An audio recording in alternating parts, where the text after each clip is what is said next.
Oke, baik. Bismillah. Assalamualaikum warahmatullahi wabarakatuh. Perkenalkan, nama saya Fajar Wibowo. Saya dari Universitas Pancasakti, nomor NIM 28923500029 dari Prodi Manajemen.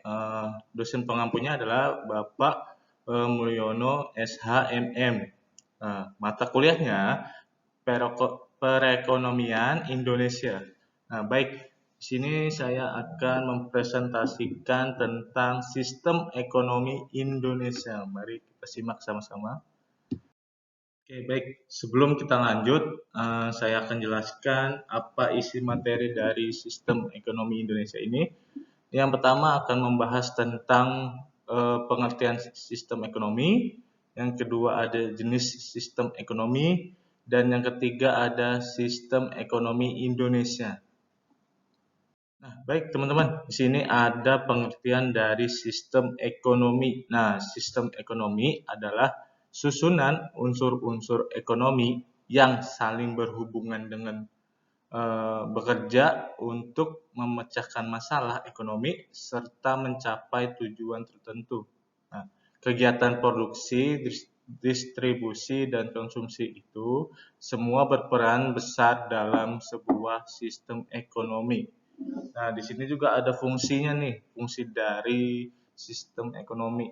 Nah, yang pertama, mendorong perusahaan atau menyedia untuk memproduksi.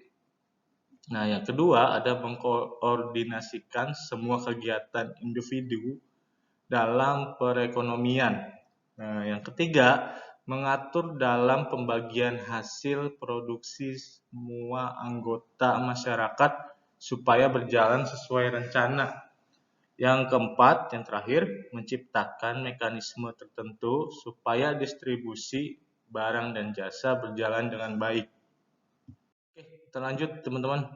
Di sini ada jenis-jenis sistem ekonomi. Nah, yang pertama itu ada sistem ekonomi tradisional. Nah, yang kedua ada sistem ekonomi liberal. Yang ketiga ada sistem ekonomi komando. Yang keempat ada sistem ekonomi campuran. Nah, baik untuk sistem ekonomi tradisional ini yang dimaksud itu apa sih sistem ekonomi tradisional? Adalah sistem ekonomi yang paling sederhana. Nah, cara penyesuaiannya gimana? Nah, didasari oleh kebiasaan tradisional dan adat istiadat secara turun-menurun. Nah, kalau sistem ekonomi liberal adalah sistem ekonomi yang memberikan kebebasan kepada masyarakat untuk menjalankan kegiatan produksi, distribusi, dan konsumsi. Nah, yang ketiga ada sistem ekonomi komando. Nah, sistem ekonomi ini adalah memenuhi kebutuhan komando sebagai sistem ekonomi terpusat, terpimpin, dan sosialis. Nah, yang terakhir nih ada sistem ekonomi campuran. Nah, sistem ekonomi campuran ini adalah gabungan dari kelebihan sistem ekonomi pasar dan komando. Artinya, pemerintah dan rakyatnya memiliki peran dalam menyelesaikan masalah perekonomian. Nah, baik itu adalah jenis-jenis sistem ekonomi. Nah, baik di sini saya akan menjelaskan eh, kelebihan dan kekurangan dari sistem ekonomi tradisional. Nah, untuk kelebihan sistem ekonomi tradisional ini adalah tidak adanya eksploitasi sumber daya alam maupun tenaga manusia. Nah, hal ini disebabkan karena masyarakatnya enggan mencari keuntungan, melainkan hanya memenuhi kebutuhan sehari-hari. Nah, untuk kekurangannya itu adalah terbatasnya hasil produksi, pertumbuhan ekonomi, pertumbuhan ekonominya melambat, serta barang yang tidak senilai ketika melakukan barter. Nah, di sini ada sistem ekonomi liberal. Nah, kelebihan dari sistem ekonomi liberal adalah memberi kebebasan kepada rakyat untuk menjalankan roda perekonomian, masyarakat yang berperan sebagai produsen bebas berinovasi untuk menciptakan produk, di sisi lain masyarakat untuk menjadi konsumen memiliki banyak opsi barang yang berkualitas. Nah, kekurangan dari sistem ekonomi liberal ini adalah penjual dengan modal sedikit bisa kalah dengan pengusaha bermodal tinggi. Nah, mereka akan kalah dari segi kualitas, produktivitas, bahkan sulit membuat produk promo karena menghindari kerugian. Nah, itu. Kita lanjut dari sistem ekonomi komando. Nah, kelebihan dari sistem ekonomi komando adalah negara yang menerapkan sistem ekonomi komando memang terkesan otoriter. Nah, namun negara tersebut jarang sekali mengalami krisis ekonomi.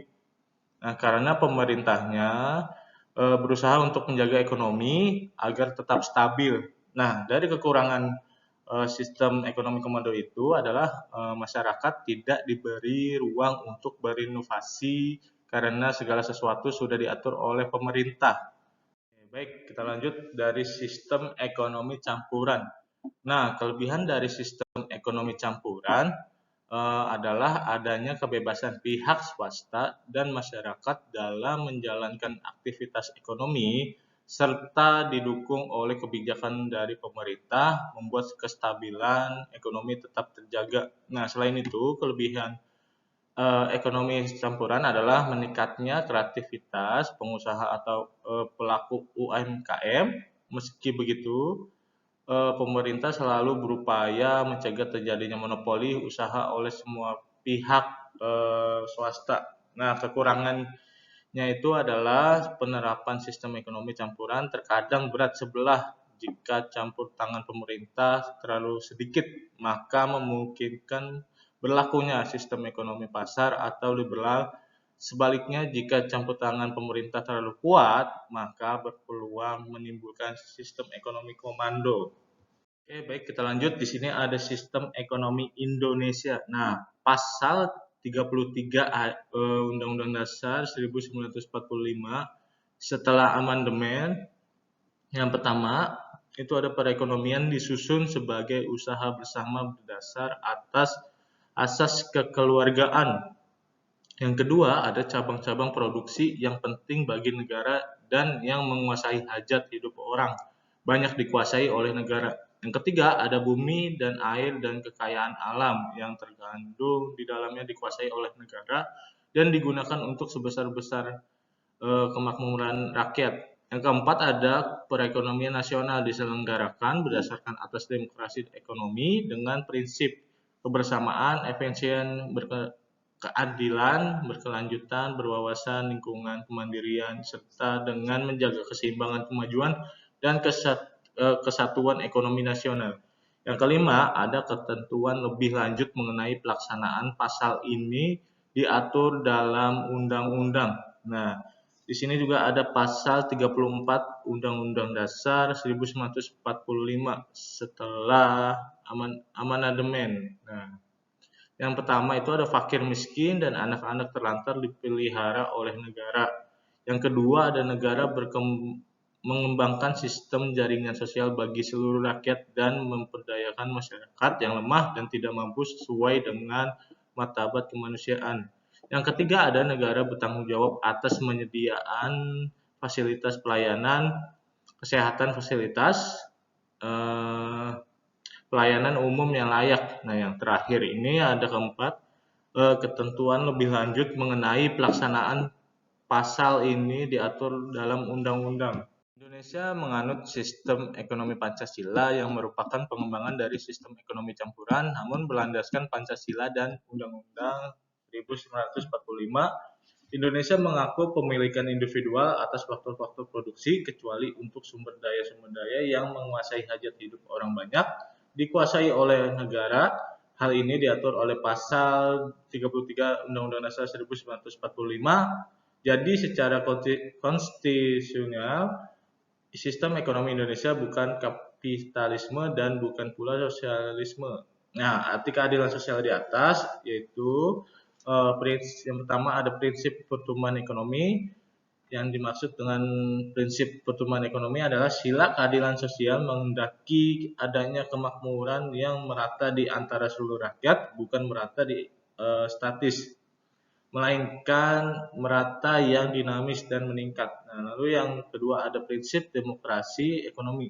Seluruh kekayaan alam Indonesia, seluruh potensi bangsa adalah bersama-sama menurut kemampuan dan bidang masing-masing untuk kemudian dimanfaatkan kebahagiaan yang sebesar-besarnya bagi seluruh rakyat.